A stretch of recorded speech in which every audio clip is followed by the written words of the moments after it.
TV Badwam so yadanita ekote gwase ne nkranhyen sama no pay ensama sie ne braso sauti bi Adom kase ye todwa wo mu bi ya wo betie nie kane mampani John Dramani Mahama dibia ma mampani adodanko akufuado sa memu onya brofo akese yedemu nchebo no ebebramo na fe ya bowura eye nsamfoforo mu kwadwo bafo ohene ye wo ho ede ato fulanifo anim so won sesa woni amenyina free kro ni mu ente saade a won behunu bibi sansam ne nsem bi na no pay mede bro Adom TV Badwam kase wo Facebook/Adom TV kase no wo ho Go TV channel 176 DSTV 280 media fia amankwa tamaklo afia ne die mu tie se den sam ne nchiremu ankasa etie kane mampani John Dramani Mahama dibia mane mampani adodanko akufuado sa memu wo hoi enye brofo akese die ntia mampani dada kasa nsemi no Adom TV kase etoso na saada no mebuku kakra ona sa mo amoka incompetent monye edubaida monye ho experience mon ben o mampani akonya meda eso dey be incompetent because I said President Kufuor and President Rollins cancer assembly chairman media to eso mo dey monye ho experience monye ho effort mampoda eno na abano eno achi empanyefo bi owo gomo esimpeso no so ye bi kura pese predibre enso de tudwa ekire se de machi tan na be maka ne mampani John Dramani Mahama ewo ND samanyeko ne prime minister enche wo mo de behyehyɛ so no emu for your last 3 years we got about 98% Adom for next year you never say you are here ya meka cha mo ane se bra ne so 13th day moya Mahama zua na moya Jasmine sa esa se Jasmine mamejumo me na metimi aka Mahama na yabua emagomoa East NDC party afa ne tuma pa efua hene ya wowo kojo bofo Dr. Ajare bofo ye wo yeji wo bunu ismantam ne mu so de kokoba mu odin ma fulani fo wo se won pa woni wonyam anyina wo mu emfiri kuro no mu ente saade a wo behunu bibi e wo ho Adom kase etwaso ohino wo kwadwo bofo Dr. Ajare bofo wo ye giye no ewo bunu ismantam no emu kokoba no odin ma fulani fo wo kwadwo bofo so mu from asas ne so nkonya saade a wo befra kokosa lolo na be oni sentrefo edi nkomo no o choice say fulani fo ye wo honom no be ye fe bebreni na mo de hye wo honom na fa tete mu na enam sensu ta ponchirani a wo je wo ni ntino se die amen wo mu Fulani herdsmen are disturbing the farmers on Kojobofo land. There is no week we will not get a complaint about farmers, cattle destroying the foodstuff of farmers on our land. We have called the Fulani chief, spoken to him, we've brought letters from our lawyer, Lawyer Bribuahi, warned him, and they are not taking it serious. Eno achi Adom kase ne kafo ne bia wo honom de nkomo won sim bi ode tudwa eni afi mado buru ikanan eburu no mi anka se metumi hu se eburu na yeye pa ada ade be chi amere no be ko hokogu eburu no o makoto se firi nifo ne ntwi na kwa wi ni nyina bakuse kura wo anya mbu firi nifo timi esuma ye nantwie o mo so nantwie no kwa afo no mo ko wi sa amwa ni nyina nnuama ni nyina wo mo wi yesa kwa kanso sukura na wo mo di echi epe ya abore ebrebe etwemu ekro a de japido wo kwandai mensin mu northern region eje enkrofo foforo bi ya wo fra won ho tadando na wo matana sumdwe mu pa wa won ho ya adwuma bibia ebom na wo mo ahunu se school ni kro no mu nte so wo mo ti school kakra bi pa o chechire ni bi so mo ya na aban ani aba ho se nkra na ekọ mo nim te o se esi school ede ema ekro no na kro no se abeda ne mienu ye wo japido na fe ye wo tatando se obi apese school no emra ne kro no mu ti adane manso den e wo afani no mienu ntamu a Adom kase ewura ho etwaso Jack Bido ewo Pandai district. Kroi emua na womo ete. Tadando na saa kro mienu yi womo ofako. Saa kro mienu yi ka kwan ene da womo entem. Enam se suku eni kro mienu yi mu yi. Enam so omanfo ete kro mienu yi mu yi. Aya na womo ekope etichafo na womo abekire wonema ade. Enam se womo ekoso ewo kromo wa. Enkwadai ade chi ade sebia no womo do suntinu. Enam so ama ban no ede niema gu akwam. So besi suku ede ama krom yenu yi na boa wonomu emamu adesua krom yenu yi na agitum se suku yi ayade a ebeboa wonemamu adesua nanso mentimu wase eba womu emienu ntem enam se na obia pese suku dan no empatemu a womu ewomu no. Japido wanted the school to be in their land because they claim they were here before Tadando settlers came, and when that wasn't done, they refused to bring their children to the school. I think if we meet the community elders, we may get the reasons from the horse's own mouth. Abano enshishe munu wohu se kro baako de emofra womo ewo ho no edoso esine kro baako kro ye ka ho asemi a womo mofra edoso no eye Tadando ne ho anaban ekosi suku yi ewo nanso womanfo a womo Japido se womo ekoko apai enam se aban no akosi suku ama wonmu enuamu a suku no ama honti no enya de a womo bema womo emamo akosuku ewo Tadando we enam so ema Joy News in Central ni Jojo Kobina eni opini baako a wo Tadando ka jo Samuel etwetwe ho nkomo no mo say school am eba bi Tadando no nti mo na ye mpanyifo mo na di kan betena aha nti mo makwan se o ba mo kura de den ade aba etan na ha nti ti sa de mo ye den o mo mba nti nti na mo mba e ahyase no wo Bayento akase no so na yankonsan foforo mu na US mampani abede akire ne nsa hwe ya wode ba oman Ghana mu no asamba kwa waka de atoso biem se wonne Ghana ban beka bomo na mmoa wodo bia mahia ebeso wonde ewo nyuma yem bibia mu no omude beba Adom TV etwaso. And there are many factors that impact a woman's ability to survive and thrive. One of those is economic empowerment.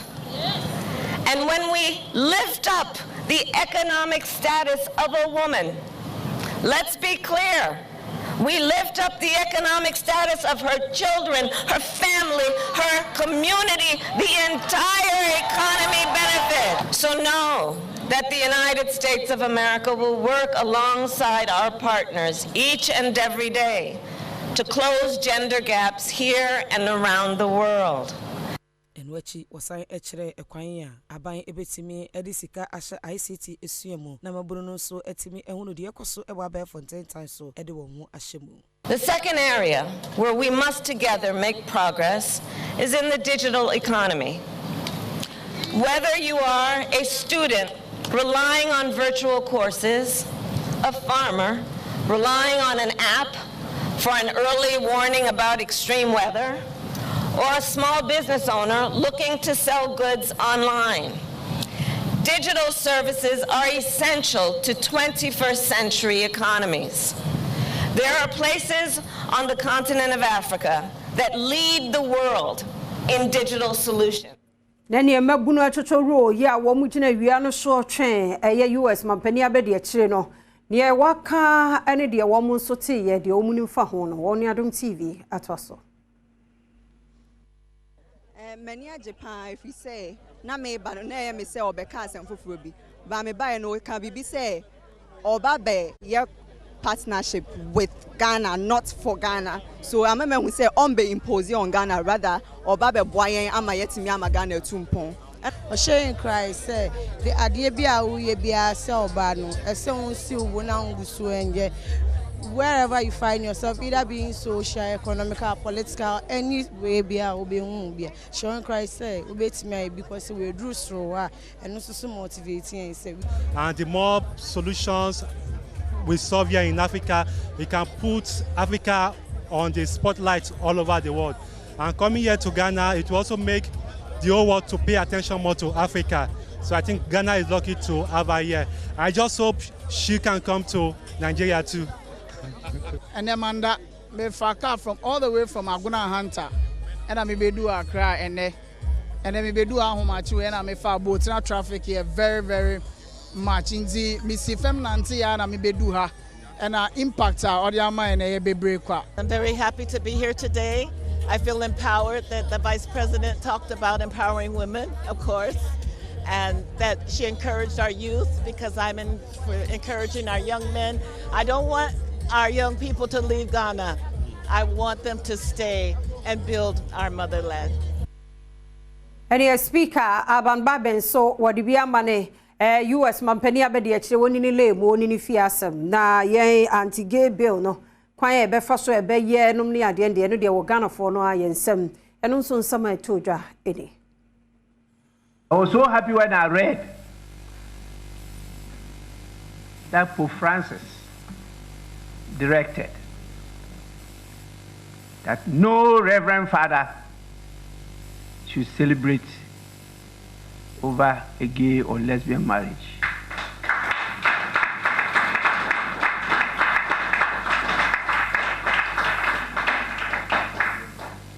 And I said, Roma locuta complete, causa finita. Yes, Rome has spoken, and the matter is ended. So please, committee members that will refer the bill to, we want the report. Don't be intimidated by any person. Hallelujah.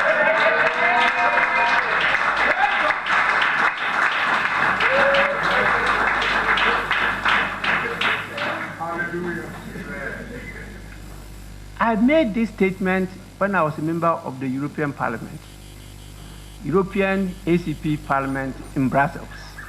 Now we have two of our members who happen to be leading our committee, Constitutional, Legal and Parliamentary Affairs, who are handling the bill. And since we referred it to them up to date, we have not heard anything. I've reminded him many times on the floor of the House. What are the challenges you are meeting? Report to us. If you take action against them, say, oh, because I'm MPP. That's why he's taking action against me. I'm NDC. Because he's taking action against me. Because he's not in my party. That kind of division, that is not the purpose of politics. Politics is meant to unite us. Diversity is natural. There's nothing you can do about it. That is creation. And that is the spice of life. How come we are using that to divide ourselves? And you're right, Bagman, and some for Fromo, what they and some to a dra, ya watch them more as a was some Rashabeja for so one more one we pa a wapomodi a mo sabeya a womp pofu womu sano and Yaminti a bay one a few more and some no Adom Cassie et was so. Abrebe toja ewo mrashebejum se mrashebejeni owo kumewu atwa nananom ewo nsiedo no we enam so ema mrashebejum chiame Aban Babin edito mrashebejafo enim se womo enhwe se womo ebehwe womo apomuden wo kasa wo de toja se sesi abetoja se mrashebejeni atwa nananom ewo nsiedo yi womanfo ebekekem nanso ehun behia se daa ne daa no womanfo ebehwe womo apomuden se ne womo benya hodin so ede aye adwuma. We should try to reduce the stress that we go through in trying to represent our people. I don't need to emphasize the need for us to do continuous medical check. And I don't need to remind us that the rule is that you should not sit at one place for more than 2 hours, myself inclusive. Dom kwa benyam Rashabejani Sarah Jasafo na yehunu no Rashabejamo acher pa nanso nra yehunu ho a na yeso wahye tuntum na ni nyina agina kwa Rashabejani na nei wato na nanom nsie do no Adom kase etwaso. Asemena mbekacho mbesasofo ena nyana fo. Me don't want to so much course for time at you don't pay. There must be a 2 days. So let me have that's what me don't mean. Na isa ne se wani fele baso a wakọ ne nkra chire ena ekọ emrahye bedwa mu afikuro mu nti no wofa saa akwanya no so e de yakonsem emane na busua ene wonom a wona abato mpesua no so hono mu nyina for honorable Pastor Menene the rap Parliament. See the modern boy and the Maoli I think for your trip for the petition with Siani and Tasha Sufu in Ghana Mania. Nipa mienu a wonso ani abrese NDC mampani adwan wo beprebie Dr. Kwabnadofo ne Neskwaku Kobia enso eko committee no anim ema yekovete wo mani ensama hodo ya yebisebisa wo mo ene kwan wo befa so wo mo benya tumi na Badwam party na di nkonimo no ehun nsam Adom TV etwaso.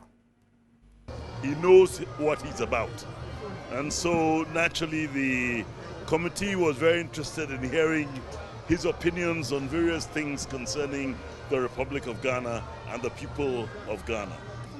About his intentions and the plans he had for the country and the party. They also interrogated his CV, and he was up to scratch. You've got very, very, very intelligent people on the committee, very forceful people on the committee, and they wanted clarity. And that clarity was given to Dr. Dufo this morning, or right up to this afternoon. Emane boni kwa mienum echire muse wo hwe enra sede enka ne mampanyi John Dramani Mahama ekokoduru ho no enipa eboje ne so etudi na chi no a enyesa ena Dr. Kwabnadofo omanfo edihia no enso ni nyina mu no empanifo a wo mu enene Dr. Kwabnadofo enante echire se ba wo ba ye no no won hyeda empese enipa ebehunu wo mu. Ours was a low-key appearance. All right, this was supposed to be devoid of a crowd. When we came to file our nomination, we were followed by the grassroots. And Dr. Dufo is a man of the grassroots. The members of Parliament, whom I respect and used to be my colleagues, have their opinions. But I think that we didn't orchestrate anything. We came here low-key because this was a vetting. It was a very, very serious approach. The filing of the nomination was a bit of a fanfare, so we came with a lot of people and we had fun. Adroba for near 24 ya womo efa dambai womo de pantu no eko eba bribia na nedie wani atitwegu nsem fisa pantu no asai to obi ntime nko obi ntime ma wakosam Adom kase etwoso. Oh yeah, but Oti Bridge to them. I am determined and I've made the promise and I am going to see to it that it is done. There are some here, local legacy. It is going to be my legacy for this region, Oti Bridge. Yes, and only technical university about. Yamani buni eni ashenkafo eni akwantufo a wani atutu aka wonsem no ekotwetwe nkomo na wonom nso nsem a wodi tu nanimu no eni. I don't know what the problem is, but Saturday, me myself, I traveled to a village. Coming back, then they said the pantu is full. So my car is still under, over the bars up to today. And we don't know what actually is happening. The pantu is not working. We are struggling with the boat. And it's not safe. So they should do something about it for us. Our lives are not safe in this community at all. Pantu no enye djuma no form mbra na o meton bayire ne niema. Bo mo hwe cost na Odi bayre be free sebrai anabanda na krake ba bedura soja na pantu asai no yi bayre na to oyi bayre nto afi na odi beba boat edi beba odi ba bedru nsuan no na wasafa motoki afa aba market site ha dwene nti aban no yesra aban no hwe mai pantu no de the workload here no emboa